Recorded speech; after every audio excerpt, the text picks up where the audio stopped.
मित्रांनो, तसं बघितलं तर महाभारतल्या अर्जुनामध्ये आणि आपल्यामध्ये काही जास्त फरक नाहीये. त्या काळी युद्ध वेगळा होता, आज युद्ध वेगळं आहे.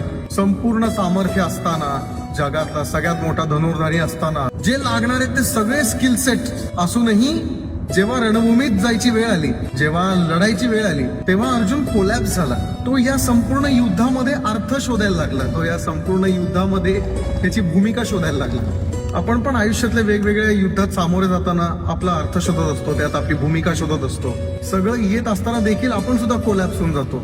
एवढा जगातला सगळ्यात मोठा धनुर्धर असताना सुद्धा जेव्हा त्याला माहिती आहे, जेव्हा सगळ्यांना माहिती आहे की तो सगळ्यांना हरवू शकतो आणि तो जिंकू शकतो, तरी देखील त्याच्या मनात असे विचार काय यायला लागले? आपल्याही मनात असे विचार येतात कधी कधी, यार माझ्याकडनं होईल का, मी करू शकतो का, जमेल का मला, जेव्हा आपल्याला माहिती आहे की आपण करू शकतो. सेल्फ डाऊट हा माणसाचा सगळ्यात मोठा शत्रू आहे आणि हेच गीतेत दाखवलेलं आहे. जेव्हा श्रीकृष्ण अर्जुनाला समजवतात तेव्हा तर तेच म्हणतात की तू फक्त कर्म कर, तू फळाची चिंता करू नको, ह्याच्यात तू अर्थ शोधायला जाऊ नको.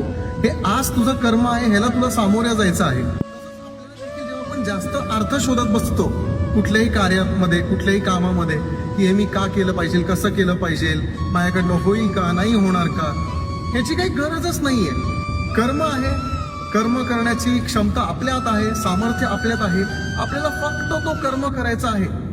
ना त्याच्यामध्ये काही अर्थ शोधायचा आहे, ना त्याच्यामध्ये आपली भूमिका शोधायची आहे. आणि सगळ्यात इम्पॉर्टंटली आपल्याला सेल्फ डाऊट, स्वतःवर शंका नाही ठेवायची.